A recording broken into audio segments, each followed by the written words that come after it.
Film dibuka dengan suara seorang anak kecil bernama Scarlett Serre. Ia menceritakan tragedi yang terjadi di kota kecil Maybrook 2 tahun sebelumnya. Pada hari Rabu dini hari, tepat pukul 2:17 murid dari kelas 2 milik Miss Justin Gandhi bangun dari tempat tidur mereka. Mereka berjalan keluar rumah dengan gerakan yang sama. Tangan terulur ke depan, lalu menghilang begitu saja ke dalam kegelapan malam. Satu-satunya murid yang tetap tinggal adalah Alex Lily. Hingga saat itu, tidak ada seorang pun yang mengerti apa yang sebenarnya membuat mereka pergi. Keesokan paginya, Justin datang ke sekolah seperti biasa. Ia menuju kelasnya dengan tenang, tetapi ketenangan itu hancur ketika ia membuka pintu kelas.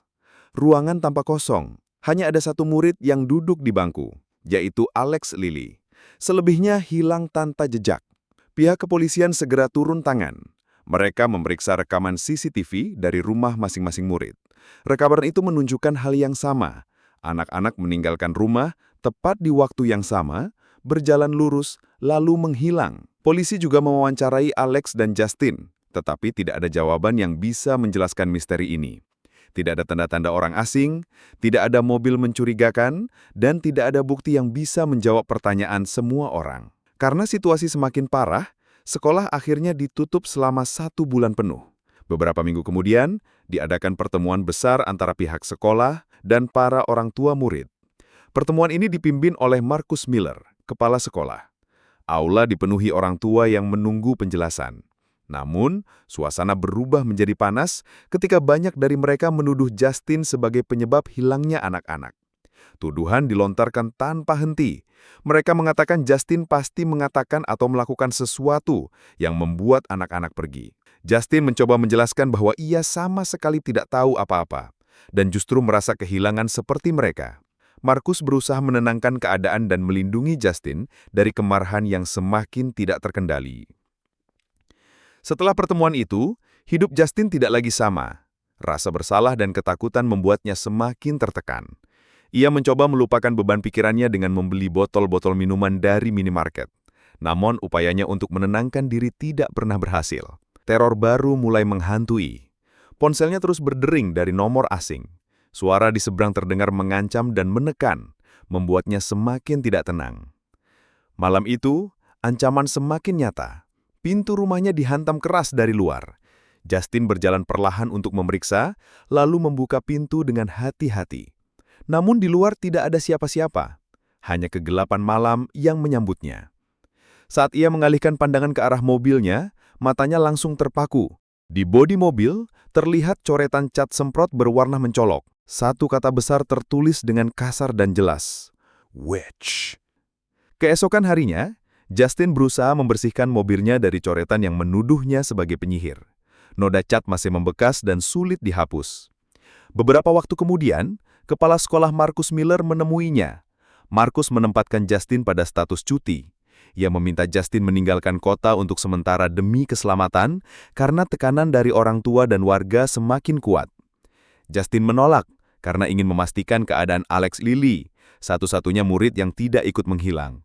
Marcus menegaskan bahwa Alex masih trauma dan meminta Justin menyerahkan semua proses kepada penyidik yang sudah memeriksa rumah keluarga Lily. Situasi ini memperburuk pandangan orang terhadapnya. Justin melaporkan ancaman dan vandalisme yang ia terima kepada polisi. Malamnya Justin bertemu mantan kekasihnya, perwira Paul Morgan. Mereka minum di bar meski Paul sebenarnya sudah berhenti minum. Malam itu berakhir di ranjang Justin. Keesokan paginya, Justin mengantarnya pulang. Setelah jam sekolah, Justin melihat Alex berjalan sendirian.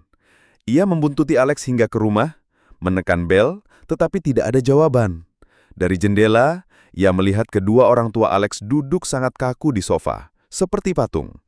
Perasaan tidak enak membuatnya pergi. Ia melaporkan hal itu kepada Marcus. Marcus memerintahkan Justin untuk menjauh dari keluarga Lily. Di toko minuman, Justin dihadang Donna, istri Paul. Donna sudah mengetahui perselingkuhan mereka. Ia menyiram Justin dengan vodka sampai pegawai toko menghentikan keributan. Malam itu, Justin bermimpi buruk. Ia masuk ke kelas pada tengah malam. Semua murid menundukkan kepala di meja. Alex mendongak. Wajahnya memiliki riasan mengerikan seperti badut. Justin terbangun. Dalam ketakutan, ia melihat sosok perempuan berambut merah menempel di langit-langit kamarnya.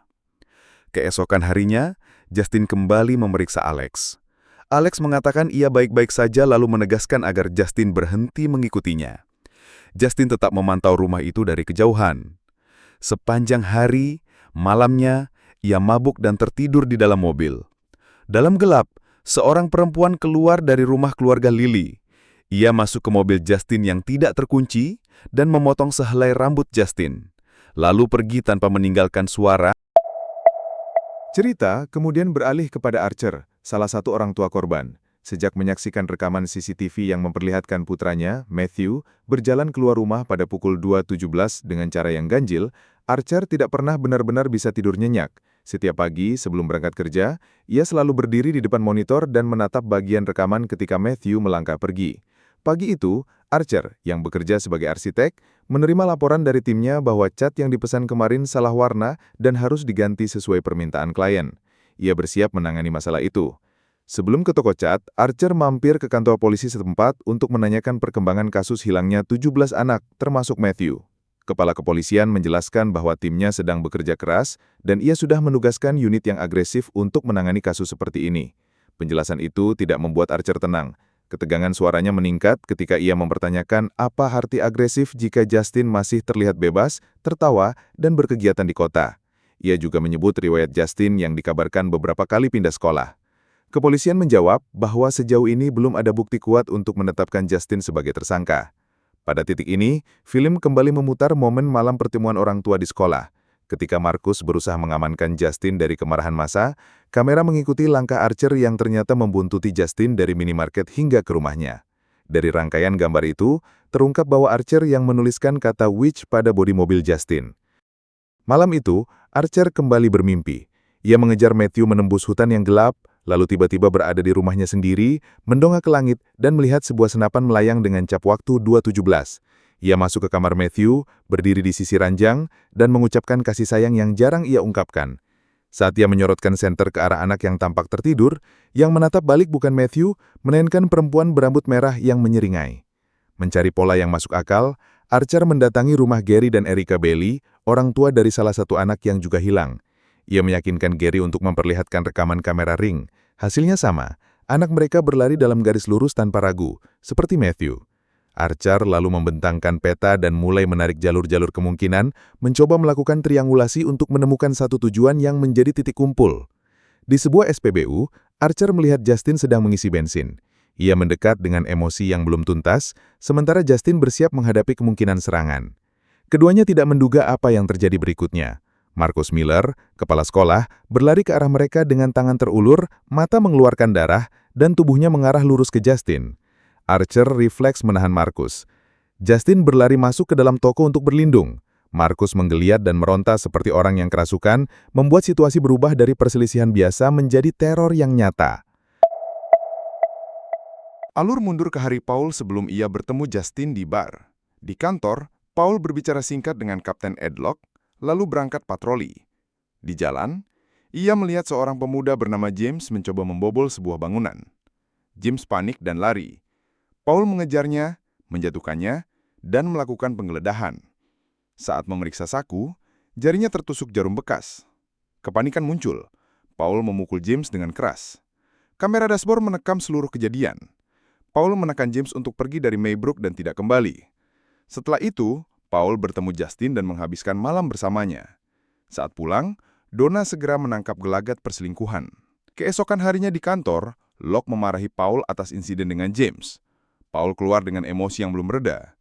Di luar, ia melihat James berjalan menuju kantor polisi dan langsung mengejarnya lagi. Kisah lalu beralih ke James pada hari sebelum ia kembali bertemu Paul. James tinggal di tenda di hutan, kecanduan dan hidup dari mencuri, lalu menjual hasil curian ke counter yang sepi pelanggan. Setelah dipukul Paul, ia pindah area untuk mencari target baru. Ia menemukan rumah keluarga Lily yang tampak sepi dan memutuskan membobol lewat jendela lantai atas. Di dalam, ia menggeledah dan mengambil barang bernilai, termasuk sebuah konsol game, lalu menelusuri ruangan lain. Saat turun ke ruang bawah tanah, ia terdiam. Di hadapannya terdiri 17 anak yang hilang, kosong dan tidak bereaksi. Tuan dan Nyonya Lily muncul dari kegelapan dan bergerak mendekat. James panik dan kabur sambil membawa sebagian hasil curian. Di counter barang bekas, saat menunggu uang dari hasil curian, James melihat pengumuman hadiah $50.000 untuk informasi tentang anak-anak hilang. Ia teringat apa yang ia lihatnya di rumah Lily dan memutuskan melapor. Dalam kondisi goyah, ia menuju kantor polisi. Paul melihatnya, memberi pengejaran, dan mengikuti James kembali ke hutan.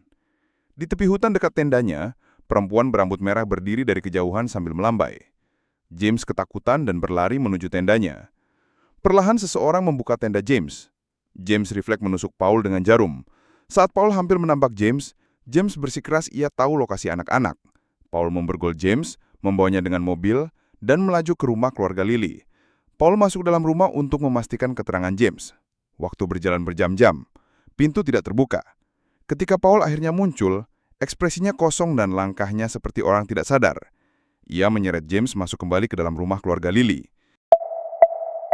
Di sebuah supermarket, Marcus Miller sedang berbelanja bersama suaminya, Terry, ketika Justin menelpon untuk melaporkan apa yang ia lihat di rumah keluarga Lily.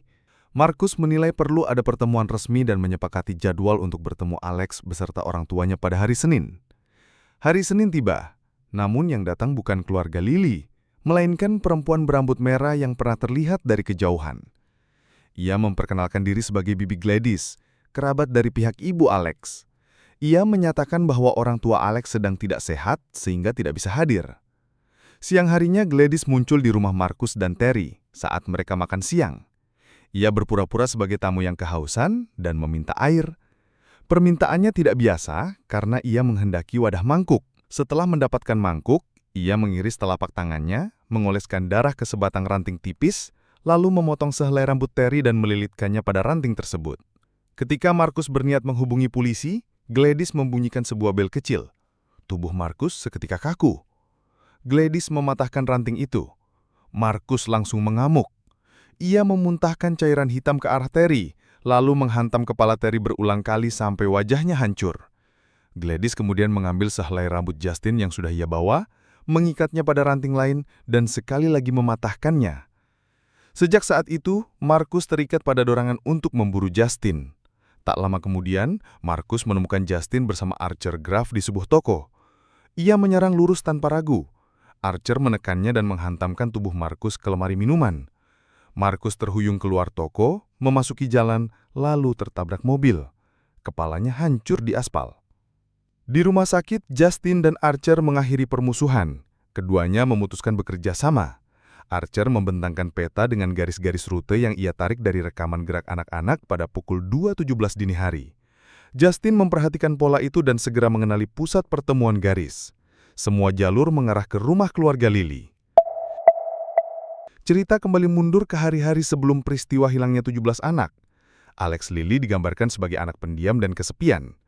Di sekolah, ia sering menjadi sasaran perundungan terutama oleh Matthew, salah satu murid yang paling sering mengusiknya. Di rumah, orang tua Alex dikenal baik dan penuh perhatian. Namun suatu hari mereka memberi kabar bahwa Bibi Gladys akan tinggal sementara bersama mereka karena sedang tidak sehat. Kehadiran wanita itu membuat Alex tidak senang. Malamnya, rasa penasaran membawanya mengintip kamar sang bibi. Ia melihat rambut merah terang Gladys ternyata hanyalah wig. Di samping tempat tidurnya berdiri sebuah pohon hidup kecil yang dirawat dengan telaten. Hari-hari berikutnya, suasana rumah semakin berubah. Suatu sore ketika pulang, Alex menemukan kedua orang tuanya duduk dengan tatapan kosong dan wajah pucat. Sementara Gladys tampak semakin sehat. Alex protes, ketakutan dan bingung. Gladys lalu mengambil ranting tipis yang sudah dirajut, lalu mematahkannya. Seketika, Mr. dan Mrs. Lily menusukkan garpu ke wajah mereka sendiri berulang kali. Adegan itu berlangsung cukup lama untuk menimbulkan trauma pada Alex. Ketika akhirnya Gladys menghentikan mereka, ia memperingatkan Alex agar tidak menceritakan apapun. Jika ia berani melawan, orang tuanya akan dipaksa menderita lebih buruk lagi. Sejak saat itu, Alex berubah menjadi perawat bagi orang tuanya. Ia memberi mereka makan dan menutupi kenyataan dari siapapun yang mungkin mencurigai. Di sisi lain, Gladys mulai kembali melemah. Dengan nada memaksa, ia menyuruh Alex membawa sesuatu dari setiap teman sekelasnya agar ia bisa pulih dan meninggalkan rumah itu. Terjebak dalam rasa takut, Alex mencuri name tag dari setiap loker di kelas. Gladys kemudian merobek nemtek itu satu persatu, mencampurkannya ke dalam ramuan berbau busuk dan melafalkan sesuatu. Dari ritual itu, Gladys memanggil seluruh murid kelas buah ke rumah keluarga Lily. Tepat pada pukul 2.17 dini hari, satu demi satu anak bangun dari tidurnya, berjalan keluar rumah dengan tangan terulur ke depan, lalu menuju titik yang sudah ditentukan. Peristiwa yang mengguncangkan Maybrook akhirnya dimulai dari sini. Beberapa hari kemudian, pihak kepolisian memanggil orang tua Alex. Namun yang datang hanyalah ayah Alex yang tampak berada di bawah pengaruh sihir Gladys. Ketika polisi menyatakan akan menggeledah rumah Lily, Gladys segera menghilangkan semua bukti mencurigakan, termasuk menyembunyikan para korban dengan sihirnya. Penyelidik terkecoh, sementara Alex kembali ke rutinitasnya, memberi makan orang tuanya yang tak berdaya, lalu tetap sekolah seperti biasa. Suatu hari, Alex pulang dan melihat mobil polisi di depan rumahnya. Ia sempat merasa lega, namun ketika masuk, ia mendapati Paul dan James sudah berubah menjadi mayat hidup seperti kedua orang tuanya. Tak lama kemudian, Alex terbangun dari tidur siang. Ia mengintip keluar jendela dan melihat sebuah mobil tiba di depan rumah. Penumpangnya adalah Justin dan Archer, yang datang mengikuti titik temu dari denah Archer. Saat mereka hendak masuk, sosok pria melambaikan tangan. Ketika diperhatikan baik-baik, Justin sadar bahwa itu adalah Paul. Keduanya keluar dari mobil dengan ragu-ragu, sementara Alex masih mengamati dari balik jendela. Begitu masuk, Justin langsung diserang Paul. Pada saat yang sama, Alex dikejar oleh orang tuanya sendiri yang masih dikuasai sihir Gladys. Archer pun harus menghadapi James yang juga sudah berubah menjadi sosok tak terkendali. Justin akhirnya menghentikan Paul dengan menembakkan peluru tepat ke kepalanya. Archer di sisi lain menemukan sebuah ruangan tersembunyi di rumah itu. Di dalamnya, Gladys menyimpan para korban sihirnya. Darah berceceran, tubuh Paul terpangkap nafas mati. Alex memberanikan diri masuk ke kamar Gladys dan menemukan salah satu media sihirnya. Ia menggunakannya untuk mencoba membalikkan keadaan. Namun Gladys semakin kuat. Justin justru harus menghadapi Archer yang mulai dipengaruhi sihir wanita itu. Ketika Gladys merasa sudah menguasai keadaan, Alex melawan dengan cara yang ia pelajari dari pengaruh bibinya sendiri. Senjata makan tuan pun terjadi. Para korban yang sebelumnya dikendalikan berbalik menyerang Gladys. Mereka merobek tubuhnya tak hingga berbentuk. Begitu Gladys mati, semua pengaruh sihir lenyap. Orang-orang yang berada dalam kendalinya tersadar kembali. Archer akhirnya menemukan anaknya, Matthew, dan membawanya pulang. Justin menemukan Alex bersama kedua orang tuanya yang sudah kembali normal. Beberapa waktu setelah itu, keluarga Alex memutuskan pindah ke kota lain demi menjalani hidup baru. Para korban lain tidak langsung pulih, tetapi perlahan keadaan mereka membaik hingga benar-benar sembuh.